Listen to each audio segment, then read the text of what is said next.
From reasonable doubts through careful investigation to a natural conclusion, a Russian terror in Olenivka became the Russian terror, just the way it should be in full compliance with the law. Good afternoon, this is Henry Keane on UATV English. Yet another episode of Breaking Hard Truths in easy terms for the whole free world directly from Ukraine. Just as it always is the case with all the other Kremlin terror attacks, it never provided the conditions for the investigation and obstructed the arrival of the inspectors of the Office of the UN High Commissioner for Human Rights to the scene of the tragedy in Olenivka, and I wonder why. Could it be because the Kremlin has a motive to hide the real circumstances of the tragedy, but now it all just doesn't matter? The Office of the UN High Commissioner for Human Rights has reached the conclusion the death of Ukrainian prisoners of war in Olenivka did not occur as a result of the use of the American HIMARS missile fired by Ukrainians. It also wasn't an alien attack or a sudden allergic reaction that killed all Ukrainian prisoners.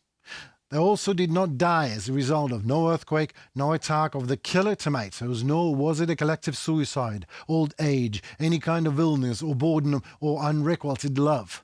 The court established the fact the Ukrainian soldiers in Russian captivity were killed by Russians.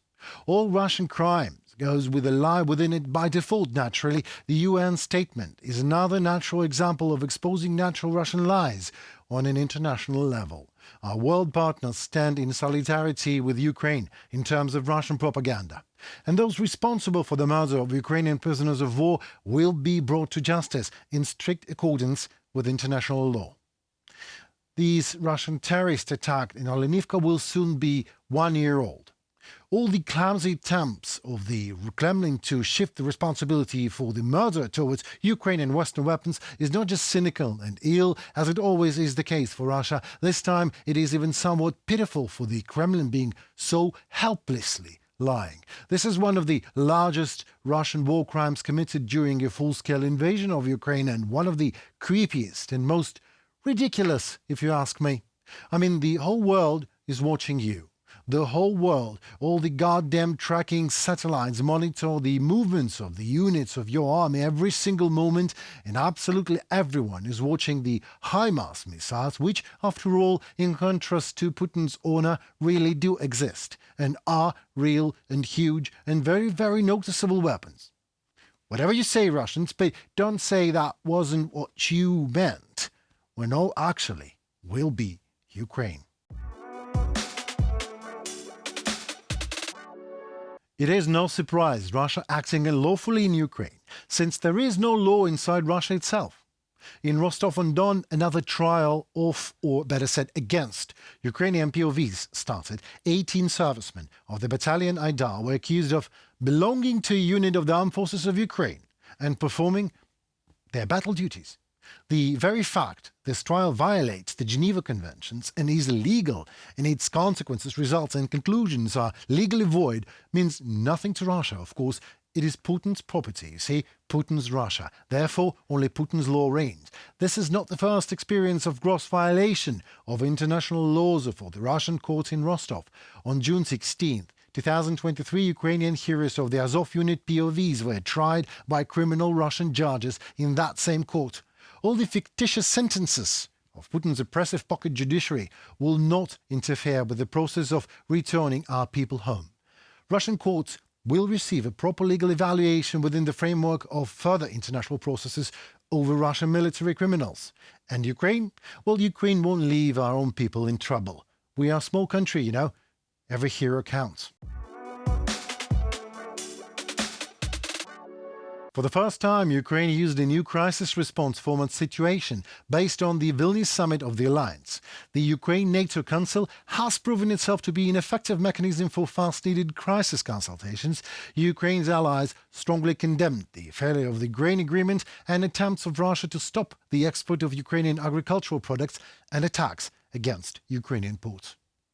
Russia is threatening civilian ships, terrorizing peaceful cities and destroying parts of the world's cultural heritage with its brutal strikes. NATO is united. We stand in solidarity with our Black Sea allies. We will continue to protect one another, and we will continue to support Ukraine for as long as it takes. Mircea Geoana, Deputy Secretary General of NATO.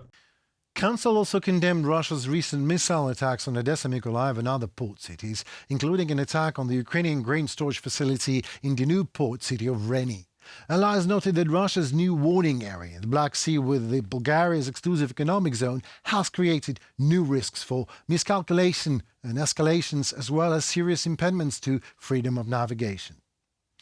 And quite a practical decision was made to strengthen military intelligence capabilities in the Black Sea region by means of maritime patrol aircraft and drones. Also, it was stated that a joint solution will be found to continue the safe and profitable export of Ukrainian food in conditions of Russian terror.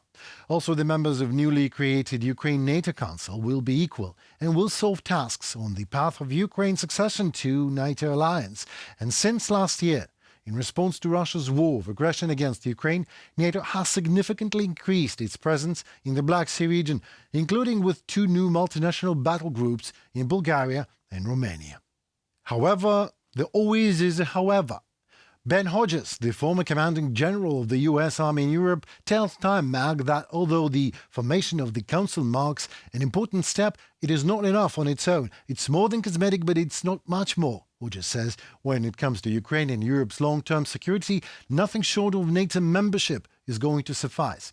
There is no guarantee without a treaty, Hodges says, referring to NATO's Article 5 clause that considers an attack on one alliance member as an attack on all. Well, what could be added to that? Thank you so much, Mr. Hodges. We are on our way. If that would be a usual Thursday, that would be it for today, folks, but it's not. Something happened that deserves to be noted. Today, Olga Kharlan, Ukrainian Olympic champion in 2008 in fencing, defeated Russian athlete Smirnova with a score of 15-7. After the match, both ladies had to handshake each other. This is the rule specified in regulations of the International Fencing Federation, and Kharlan has thrusted her weapon forward, offering to clash sabres instead of a handshake, and Smirnova has refused. Then the Russian remained on the track for an hour, protesting Kharlan's decision and calling for Kharlan's disqualification for disrespect. And then Olga Kharlan was disqualified. This is what happens when the spirit and the letter of the law are understood in such a way that letters prevail over the spirit and the elementary logic and honor. If you consider yourself a Ukraine's friend, but the thought sports is above war, or something like that, is now spinning right in your mind, I advise you to do the following litmus task. Ask someone from your family to go to war in Ukraine. And if this someone occasionally dies from a Russian bullet, a shrapnel, or a bomb, and this is very likely, as this is exactly what is happening here and now with our families, ask yourself, would you then be shaking hands with a Russian athlete, whether her or she competes under a neutral flag or not? If the answer is yes, you would. Well, my sincere condolences or congratulations, you are a coward, Philistine, and a hypocrite, to whom the rules and laws as such are more important than those for whom these laws were actually written. For the living people, as no sports or culture or anything in the world is higher in value than human life, and country that neglects this value should be neglected in return. And those judges who disqualified an athlete for her refusal to honor a citizen of a country that neglects her very right to live are your fellow hypocrites and cowards. You can keep calling Olga Kharlan all the way you like. To us in Ukraine, she's the winner all right, no matter what cowards and hypocrites of the world think about that. It was Henry Keane with some really hard truth in easy terms for you on UATV English today. Ask us a question. We do our best to answer it in our weekly episode on Sundays. Like us, subscribe and comment on us. Let us know your opinion. It really matters to us. Stay safe and tuned for more already tomorrow.